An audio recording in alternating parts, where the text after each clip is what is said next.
Welcome back to the Black Terms podcast. Thanks again to everyone for tapping in with us. I've said this before and I'll say it again in case y'all forgot. On Black Terms is brought to you by Tandem Ed, where we are living, learning, and leading alongside community. Tandem Ed is a consulting organization that exists as a healthy bridge between community and institutions. I am Dr. Norel Edwards, Director of Communications and Creative Content at Tandem Ed, and I am co-hosting today's episode with the lovely Jason Rivers, our Managing Director of Services and the National Director of Tandem Ed's signature program, Own Your Story, and Dr. Brian C.B. Barnes, co-founder and CEO of Tandem Ed. In this episode, we'll be talking about environmental racism. We have a special guest, Raya Salter, who is widely known in the energy and environmental space as Climate Auntie. She's also residing in my hometown, New Rochelle, New York, but apparently is from Pittsburgh, I learned today.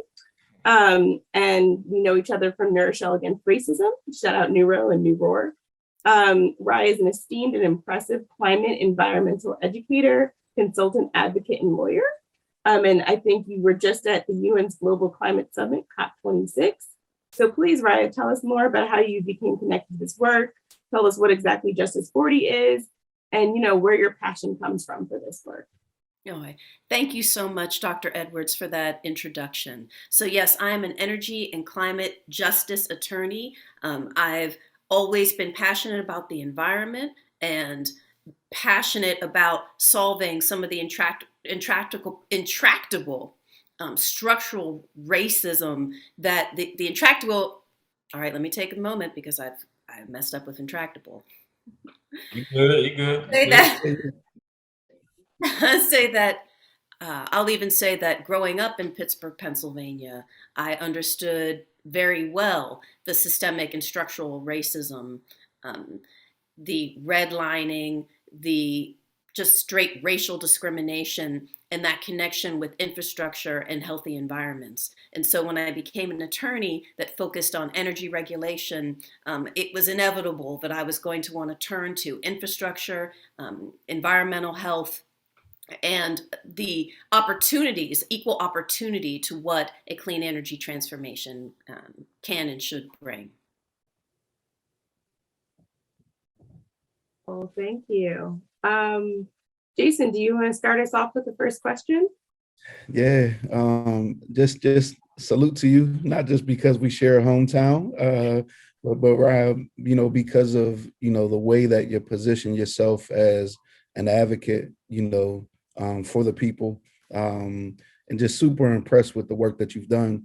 I'd like to, so can we talk about this on, like 101, like for audience out there, like why is this such an important topic? And especially when we talk about, the health and well-being of Black and Brown communities across the country, like why do we need to be aware of this and what's happening now? Just make some connections for us, please.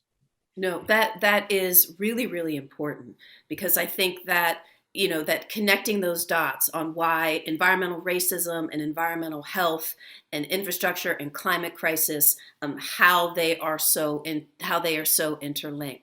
So here in New York, folks in the Bronx, could spend in the South Bronx, could spend every day, going about their lives, going to work, shopping, and not realize that they are in the epicenter of the nation's most intense asthma cluster. And so, and you could tell folks, and folks may not even know who live there, but they know that they have asthma, their children have asthma, their friends and friends' family have asthma. And why do they have that asthma? It is a confluence of factors that in the Bronx, but also throughout the country, we now know that Black people in particular, but also other people of color, are more exposed to pollution from every single source than people of other races, and particularly white people. So how do those sources come together to create these intense negative health outcomes? say, for instance, in the Bronx with asthma, its proximity to waste pollution, its proximity to transportation pollution and highways. We know those highways were created in a racist manner. Communities were wiped out to create those highways that were replaced by cars and trucks that are literally killing the community that is left. We know that's happened throughout the country. What else is at play? The buildings themselves, they are not energy efficient. They have pests, mold, and other issues. These are all natural gas and other diesel fuel that's burning in the buildings. These are all a confluence of factors that come together to create incredibly intense negative health impacts. And then you add on top of that climate crisis. What is the other thing we know that's happening? Urban heat island effects, the lack of green infrastructure, the lack of trees, another racist outcome, is causing increased temperatures, which is another factor that is creating these negative health outcomes. And it, unfortunately, and we'll get to hope later, but it gets worse because what has happened to us in the past 2 years? COVID. And what has COVID shown? That it is Black and brown people who are dying first. Why? Because of the health vulnerabilities that are created by environmental racism. I love that we're big on storytelling and narrative, and those dots as you connected. And oftentimes in everyday life, we're dealing with the symptoms, but as you get into root causes and the connection to everyday life, just how important that is, and the impact of race and racism, on our lives all of the time, whether we're aware or unaware. And these intentional things, like, these aren't just happenstance. Like, there's intentional policies, there's intentional ways that folks have gone about doing business for it to impact Black and brown communities the way that it has. And at the same time, the spirit of resilience and strength and fortitude that exists, honoring that, but just to know, like, there's all these other things that are at play that create a lot of the conditions that we see that are well beyond, where we are. So, I'm excited to dig into today's conversation with you. That's exactly right. And that's something sometimes we don't think about. Militarism and the carceral state is a root cause of climate crisis. Indigenous erasure, the same forces that are oppressing Black communities, Indigenous communities, are the same forces that are supporting the development of the fossil fuel industry, say on Indigenous lands, and preventing shifts in clean energy, in our town here in New Rochelle. Mm-hmm. Wow. So thank you so much for kind of connecting the dots for us. And I think related to that, I watched your segment at COP26, and I was really fascinated about this idea of climate reparations. I mean, we've been hearing more and more, right, about the idea of reparations for African Americans, for descendants of slaves, around just like slavery, and more we're talking about, well, there's so much more we also need reparations for, right? Not just slavery, but all these different other sort of institutions of oppression, for mass incarceration. But now you're also talking about sort of the idea of climate reparations for the global South. And I would love for you just to talk more about that. Yes. So, and that was actually one of the main, pieces and points of tension at COP26 is, and the language, the diplomatic language is loss and damage. How will the wealthier countries, who have been the root cause of climate crisis and have done the most to contribute to climate crisis, make whole the nations that are losing their history, their language, their culture, and their very land? And it's already happening, in particular small island nations, that they're already needing to leave the land, where they are from, to migrate to other places. So how will the wealthy countries compensate these other nations for their historic loss? And that is what the loss and damage piece is really about. I think, recently, right, and my dissertation was about, Haitian migrants. I mean, I think about the horrific images we saw of Haitian migrants on the border in Texas, and it makes you think that this is a whole new way to think about, what the U.S. owes migrant communities who want to come here, right? Essentially that they, besides policies, besides sort of like governmental policies that have harmed them, but even just in terms of pollutants, right? And all of those things that are affecting these small islands and forcing them here. I think that's a whole different way that we often don't talk about why those migrants should be treated differently and should have a chance to relocate to the US and have access. I'm really glad that you brought this up, because I think one of the things that holds back our understanding of this is not realizing that we are in a climate crisis right now, and our current treatment of immigrants and other folks is it's now, and it's the harbinger of what is to come. So you were exactly right. We know that this administration is not much better than the prior administration. We know what the prior administration had to say and think. So as you think that we are in climate crisis right now, what that means for people on the move, it's an issue. It's a real problem that we need to grapple with. Raya, first, I want to just thank you so much for the work you're doing, and particularly the effort to make us aware of the extremity of what we're in right now, and like you said, our people are walking around in the middle of an asthma crisis and may not know it, even though we're actually experiencing it. So your previous comments sort of teed up the question I kind of had in mind, which is, how do you see or perceive this this communication system sort of being set up in a way that keeps us from really knowing exactly what we're in? Because my assumption would be the more we, really understand what we're in, the more likely we're to act in some way to fight against it, or So what is it like? What is the smoke and mirrors? What's going on where we can't see what we're in? This is a great question, and that's why I'm so glad. The work that you were doing, having this podcast, getting this word out is so important. So thank you so much for focusing on that, and also having me here.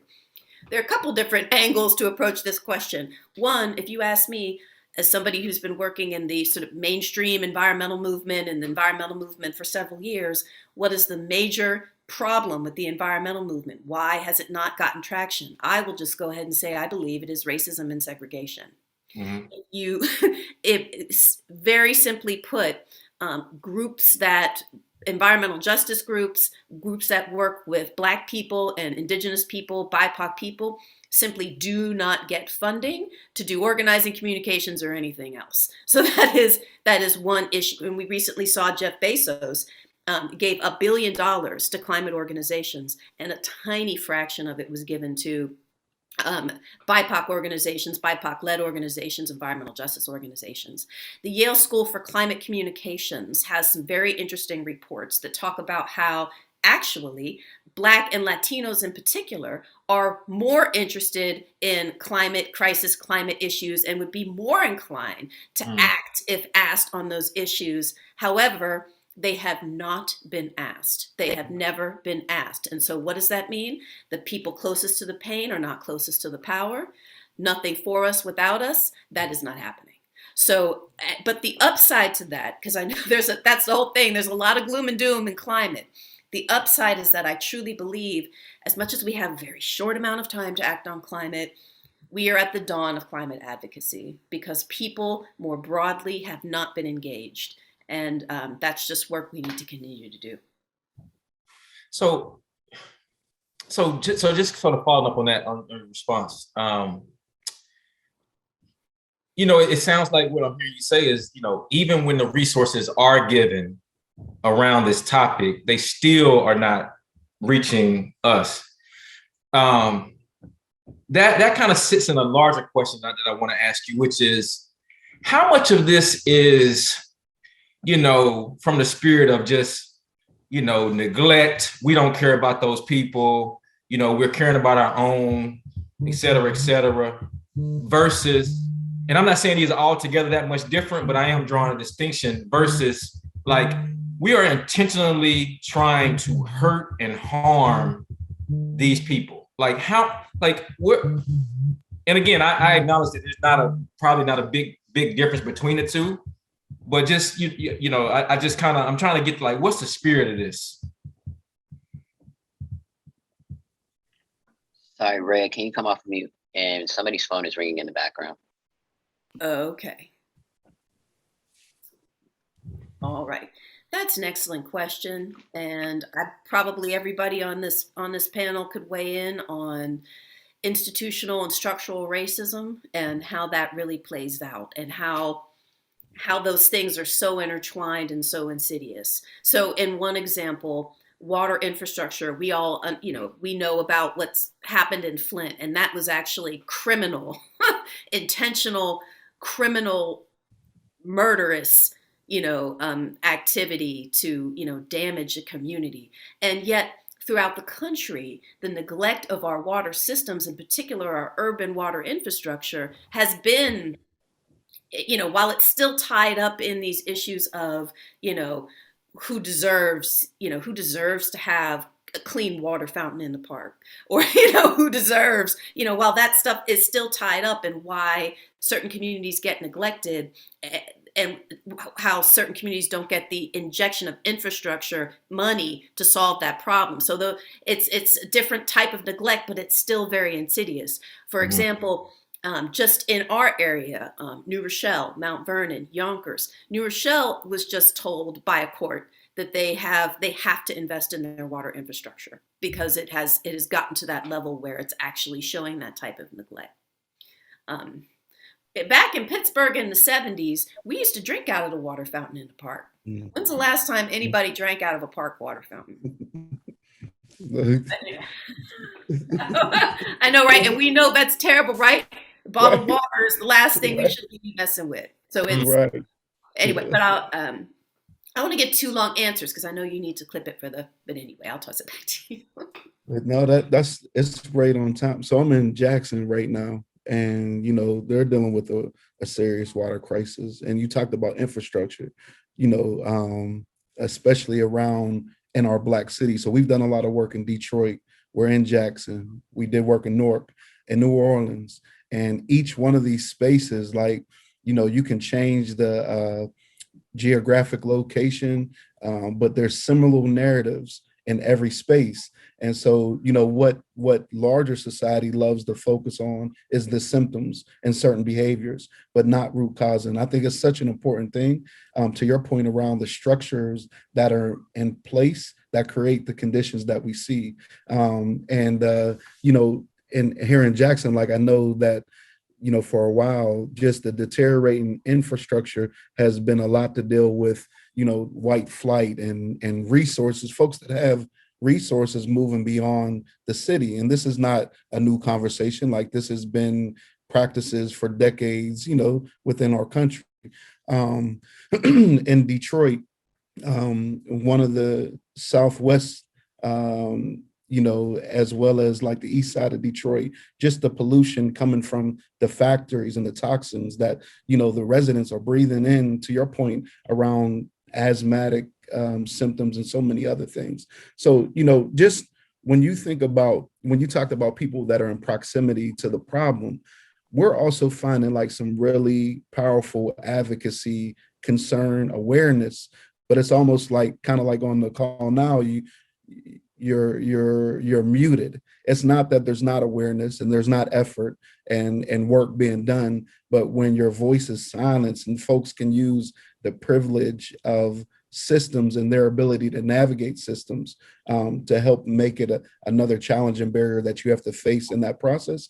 So what are some of the things that you have done and even encouraging other folks? Because awareness, what we're finding is like folks know but are struggling to protect self, or protect community. And it's a serious fight. So what are some of the things that you're doing and even could offer to, communities across the country as they're dealing with, a lot of what we're talking about today?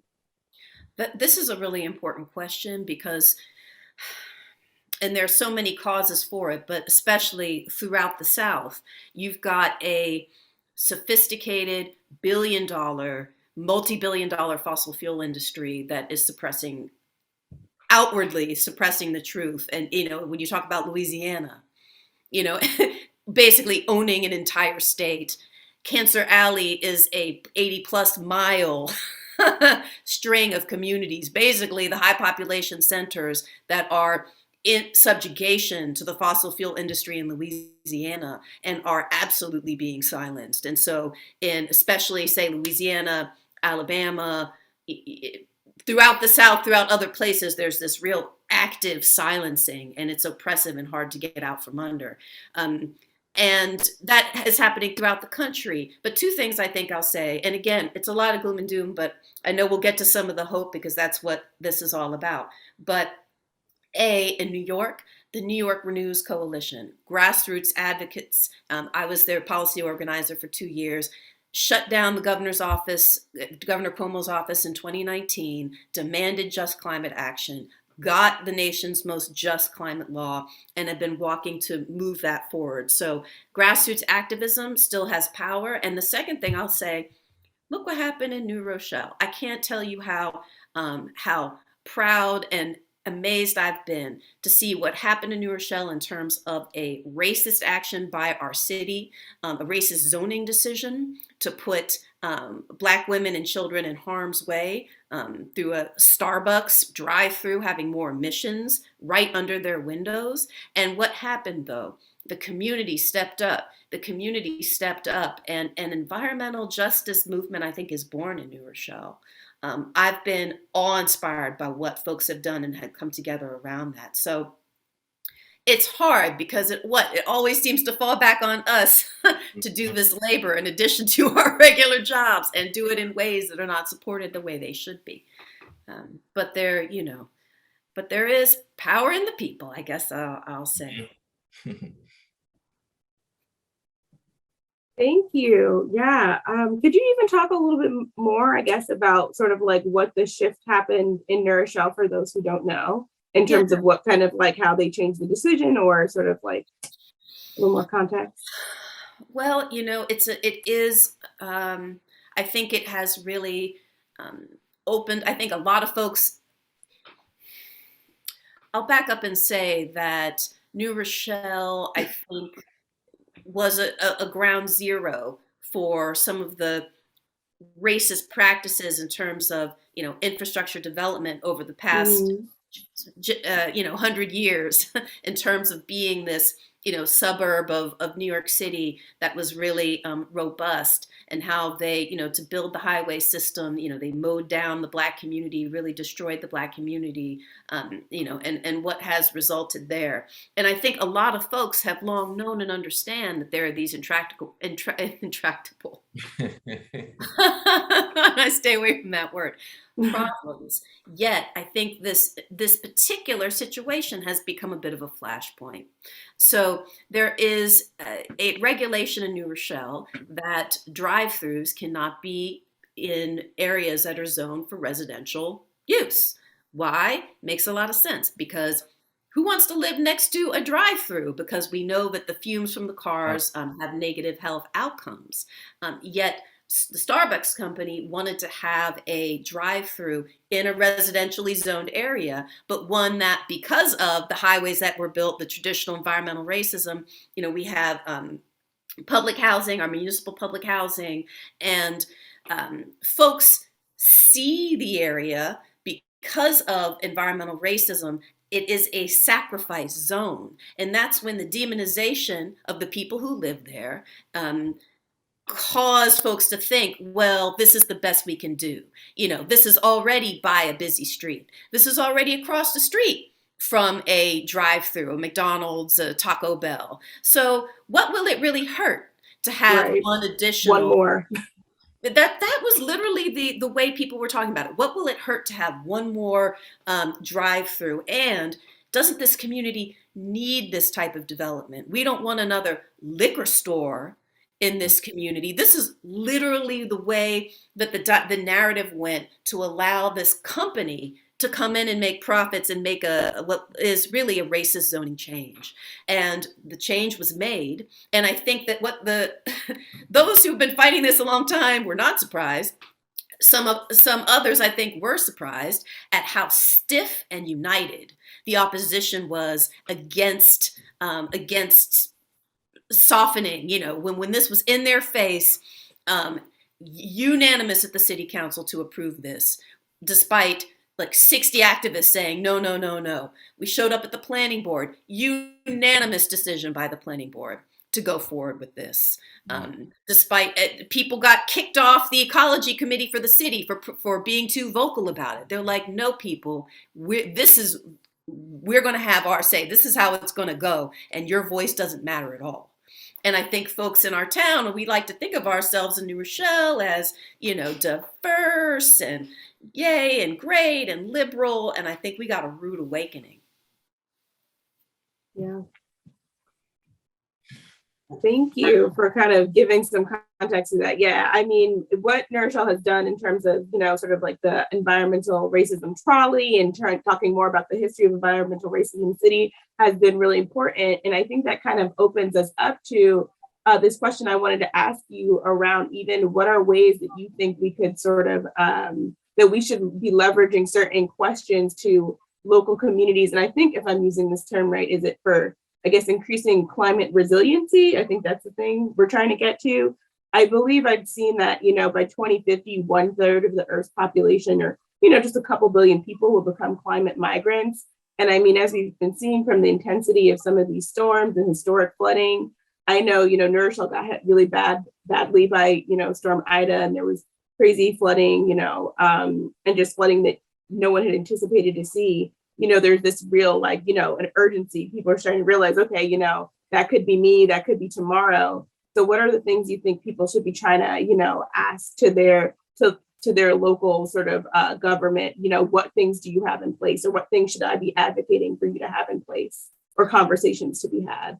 This is a fantastic question. And this, I think, is where I'm happy to say, I think there's a lot of opportunity. So yes, we are in climate crisis. We are in the thick of it. We know that the low-income communities that are located next to pollution are least able to respond to extreme weather events. That ends up being women and children, Black and brown women and children in particular. So we know that that's the situation that we're in. However, I think there are a lot of things that we can do, things that are happening on the state and local and federal levels, and that are happening that I'm really excited to talk about. One, and we shall see what happens. We've got the infrastructure bill that just passed in DC, this Build Back Better Act that we hopefully will see pass in the upcoming weeks, has a tremendous amount of funds, unprecedented, billions and billions of dollars for water infrastructure upgrades, environmental health issues in particular, community-owned renewables, just a lot of funds. But what I think we need to be focused on the local level is what structures can we build so that communities can have oversight of how these funds are spent and can have a say in how these funds are implemented. And that's the building we need to do. We've got some examples. The city of Providence has in Providence, Rhode Island, has really engaged in a very robust climate justice planning process where everybody from the mayor on down had to have anti-racism training. They had discussions about what does greening and resilience mean in particular neighborhoods and how they have to understand that racism itself is an underlying factor and come together about having more inclusive planning. In New Rochelle, when we declared a climate emergency, in that emergency is the development of a climate justice plan, and there is supposed to be a climate justice task force with members of the community at the table. So there are folks all across the country are lining up as we're looking at these infrastructure investments to say, how can we come together to have a say in how these projects are done? And there's it's very problematic because the same people are lined up to reinforce the same highways and do all the dirty that they've done for years. So there's a lot at stake. And I think one thing, though, is we do have to think about, how can this be institutionalized in ways where folks are compensated for their time and labor? This is just, it's too much. We can't all have our day jobs and then our night jobs and then our double, triple day jobs doing this work. Mm-hmm.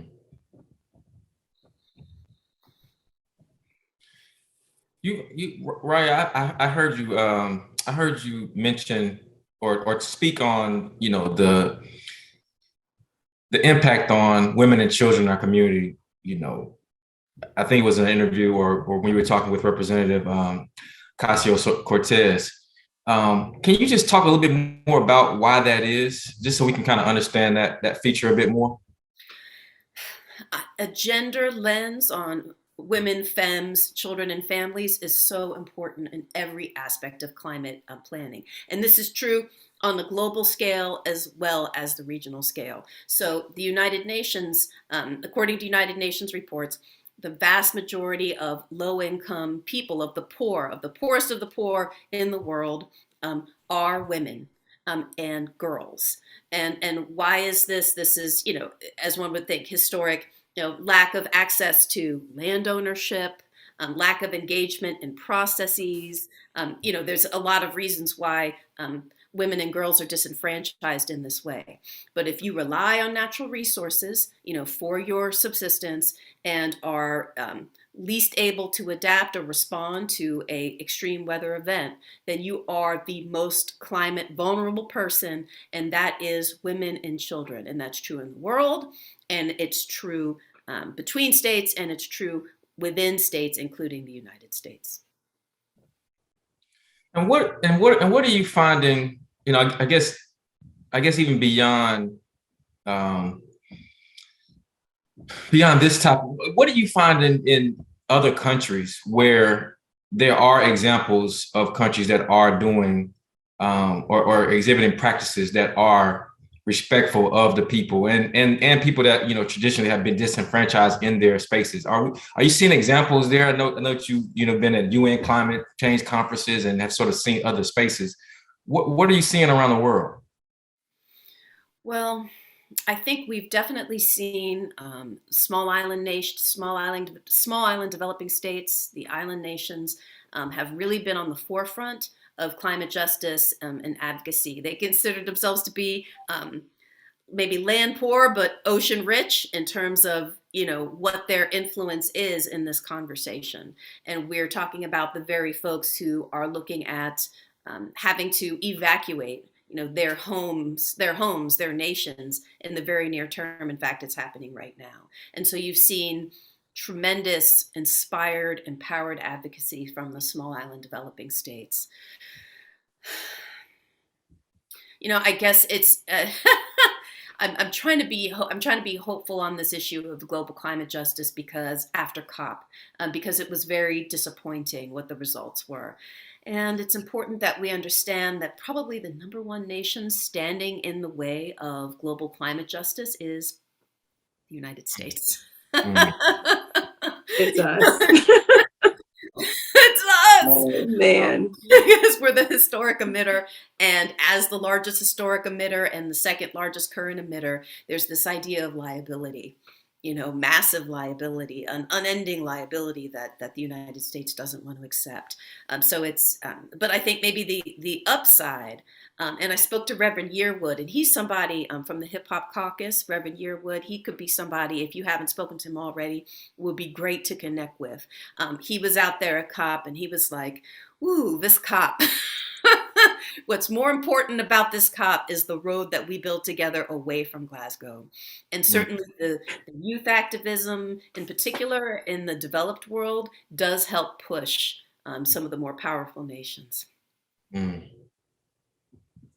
So related to that, I think I saw that you've had some background working with sort of energy in Hawaii.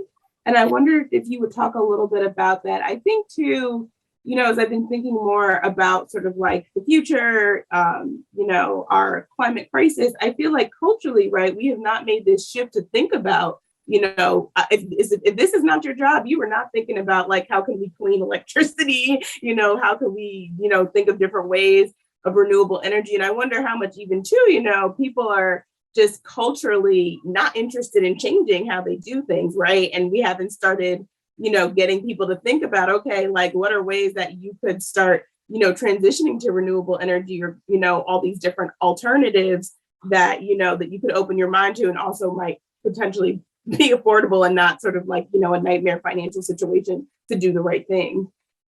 You are so spot on. And again, that's why I like to say we're at the dawn of this climate advocacy. And I'm so glad that you're doing this work. And I want you to continue to do it, because once that the issues regarding fossil fuels and renewables, particularly in Hawaii, are the type of thing that when folks get what's going on, they're immediately like, what a minute, wait a minute, hold on. So let me give you an example.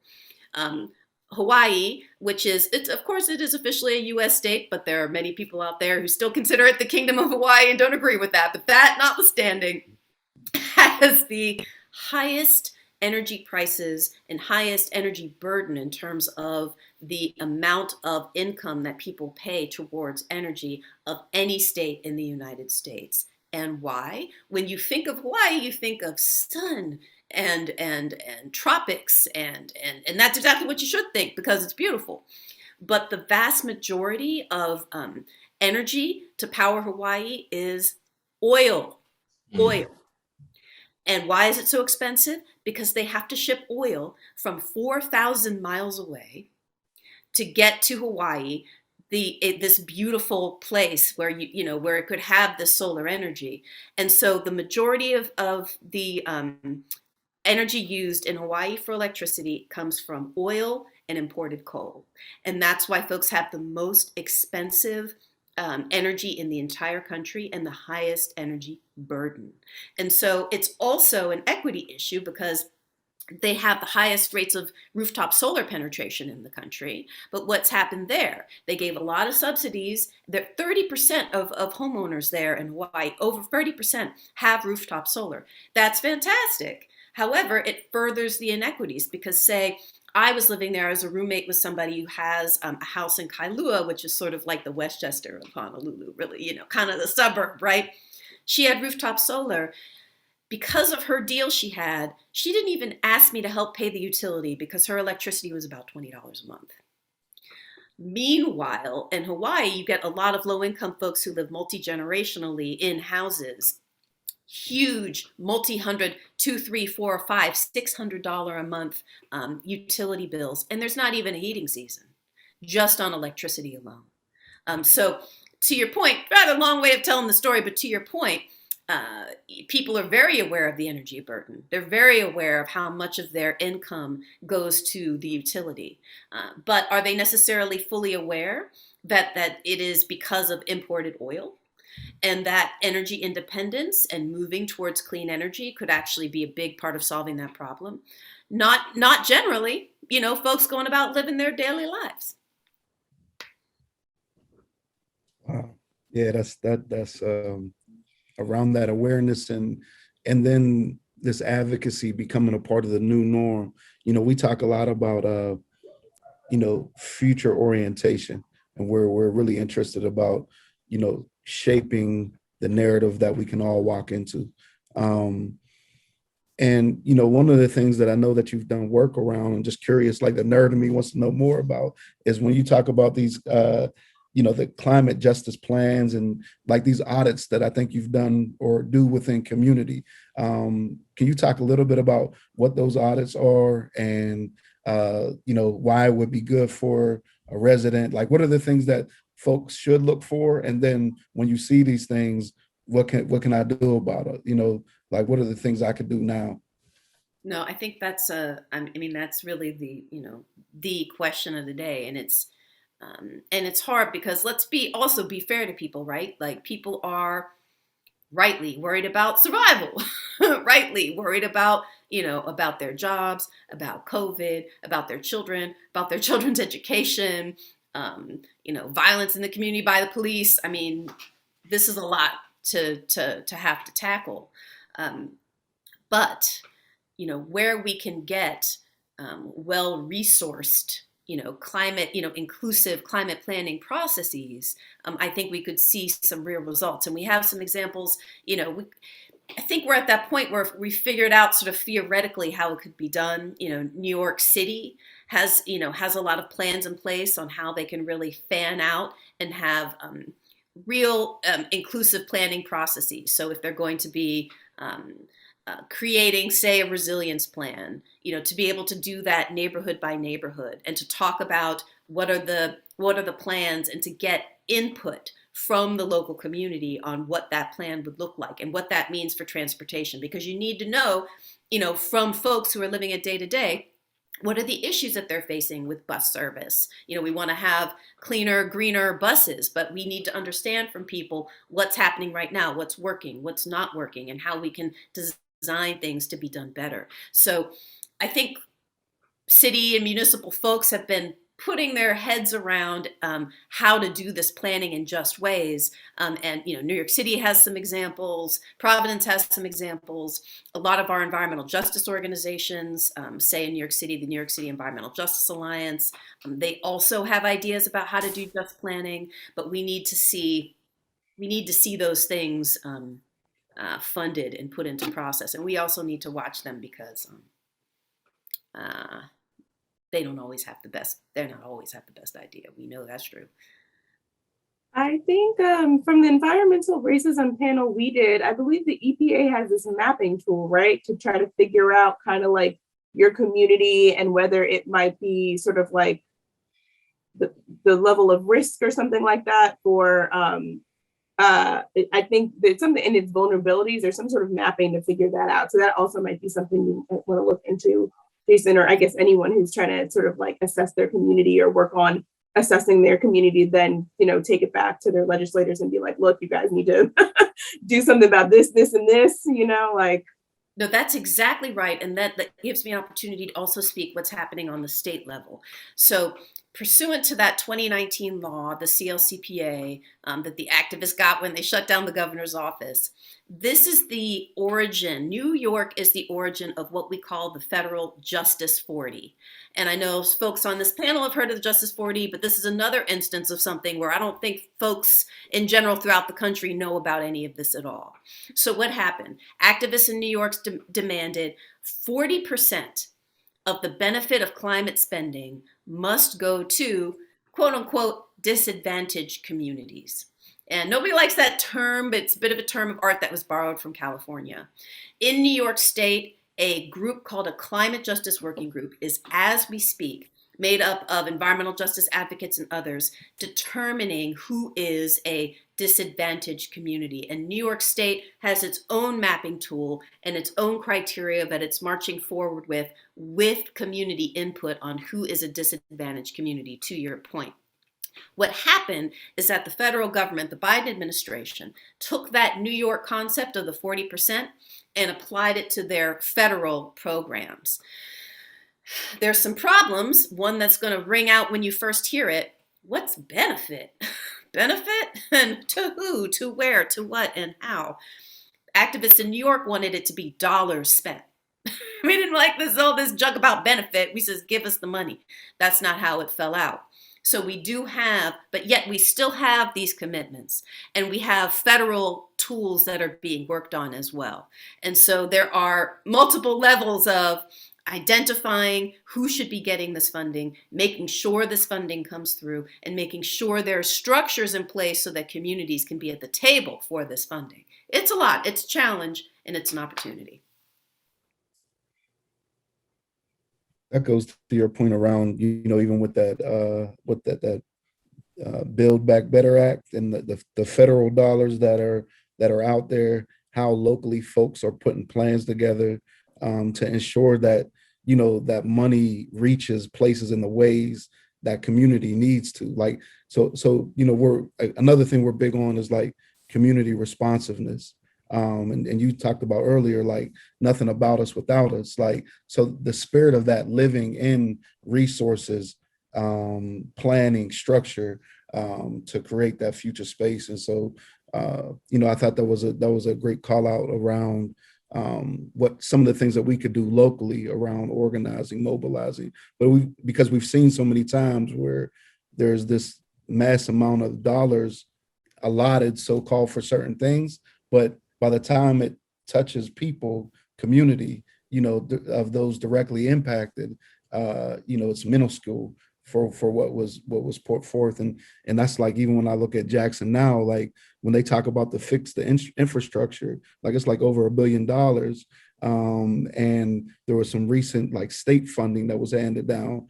And, I think like the local leadership here were able, it was like $3 million worth of, dollars to begin this work, which, folks have been struggling, trying to figure it out. They're advocating, they're doing all the things they need to do, but it's like these juggernauts and all these other things that, get in the way of railroad and have direct impact on people. So yeah, I like a lot what you're talking about and things that we need to do and can do. Time and time again, with the CARE Act, with all these acts, trillions of dollars goes out. Who doesn't who doesn't get it? The New York City controller did an audit of some of the CARE Act funds, and what we know is who didn't get it. Um, Minority women and veteran-owned businesses were not able to access it. Who doesn't get it? The like you say, the communities that it's intended to. And so it's very challenging because we know that happens. We know it's going to continue to happen. And Build Back Better does have some elements that are intended to try and change that trajectory. And we're going to have to see, and we'll see if it passes. But a lot of the funds are dedicated to that are supposed to be dedicated to disadvantaged communities, but how they're structured is that, say, a church is a lead applicant, a community-based organization or a Native American tribe can be a lead applicant. So who is allowed to put the application together? So there are potentially some shifts, that could happen with this Build Back Better Act. But as there's no history in this country of these funds, coming to Black people and Black and brown and indigenous people. So, there's a lot of frustration in that, and we're going to continue to face that. Yet, again, we still are at the dawn of this. We need to be talking about it, talking to each other about it, figuring out together, like, how are these deals going to be structured so we can get in on them. So we can make sure that communities and also our Black and brown business people can take advantage of these opportunities. And I think the first instance is exactly what you are doing now, which is just starting to get the word out. Yes, here for, starting conversations and really just making people think. I've been doing a little bit of some policy stuff in the DMV area, although I'm not there currently. And I mean, I was really surprised to find out that, in Prince George's County, which is apparently like the wealthiest Black county in the United States, has all of these, terrible, but I guess, racial disparity, has all these sort of like terrible environmental justice issues, right? In terms of like landfills and incinerator, so much of sort of like the waste management is in that county in throughout the whole state of Maryland. It is somehow conveniently in the wealthiest Black county. And I just was thinking about, for us, the fight is kind of twofold in trying to get this sort of like, historic, legislation, actually get this money that's flowing, but also, the constant fight against, I guess, threats that keep on popping up. Like you think about Neuroshell and the drive-through, or I think even about sort of like Upper Marlboro just had a fight to say, no, you can't put any more landfills. Like we're already surrounded by 4 or something like that, and we don't want a 5th.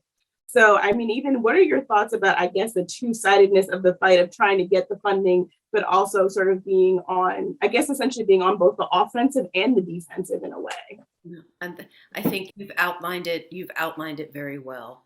And it's very difficult. Something that we've seen, the environmental justice community has seen in the context of these bills, the infrastructure and the Build Back Better, is that as folks want to, hold environmental and climate justice up as a mantle, they also at the same time want to loosen the restrictions that apply to industry, even the clean energy industry, being able to build out and do these things, so that we're seeing a rollback of some of the protections from NEPA, which allowed communities to have more say on projects. So we're seeing a rolling back of that. And we saw a rollback of that in New York State as well, because, on the one hand, yeah, we get it. We want to have all these solar plants We have to let them go forward.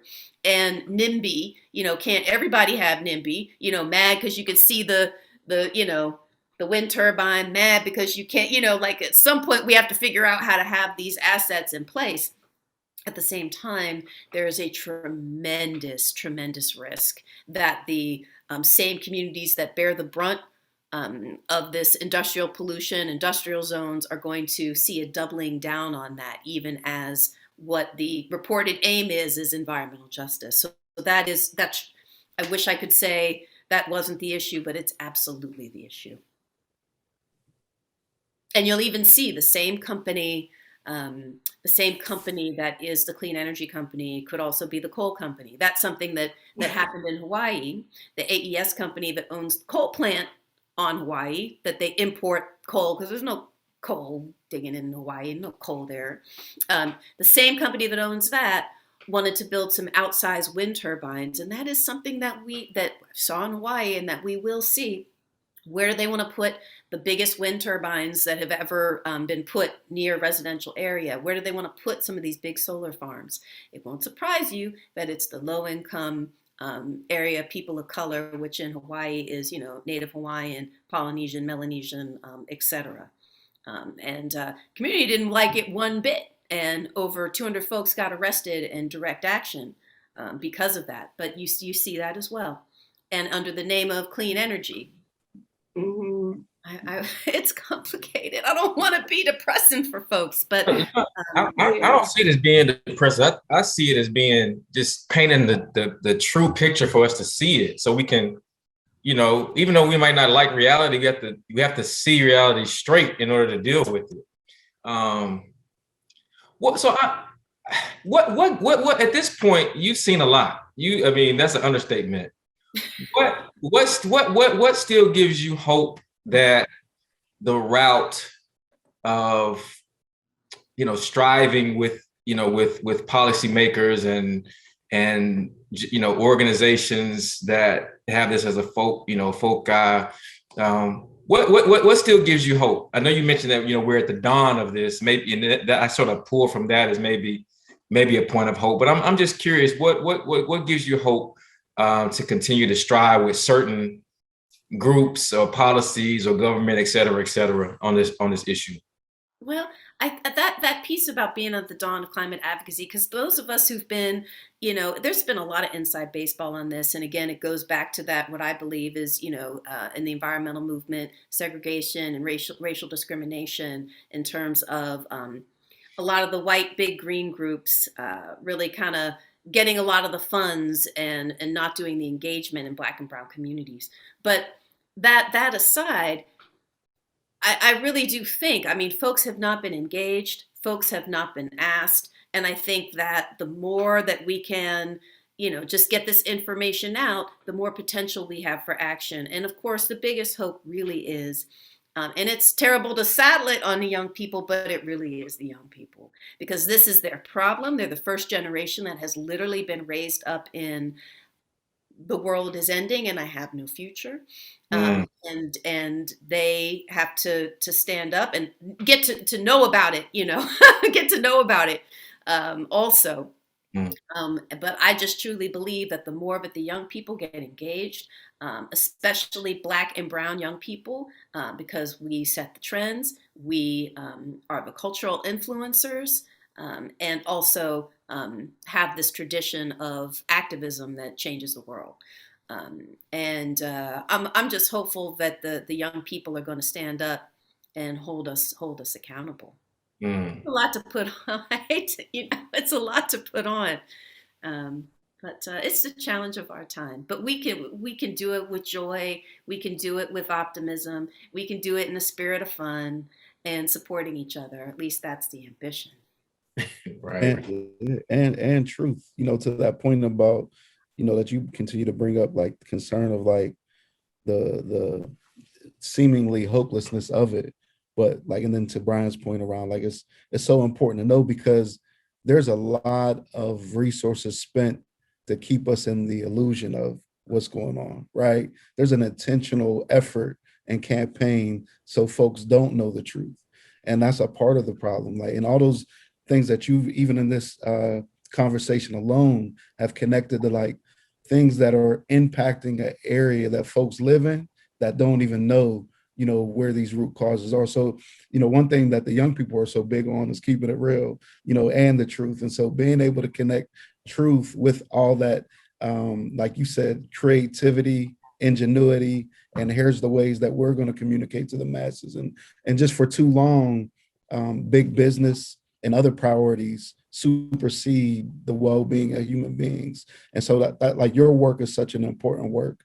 And getting the message out is so important, like, so we can be aware. And then once we have that truth, then we can begin to put strategy to it. But, it's almost as the preference is that we continue to blindly walk and be distracted with other things that are, less as important, or, maybe more symptomatic, to ensure that we never know that these are the things and people that are creating a lot of the problems that we have.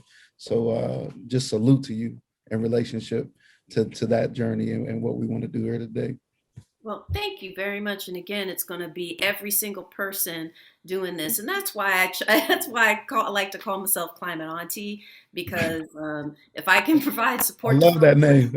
I love that. patent pending. If I can provide,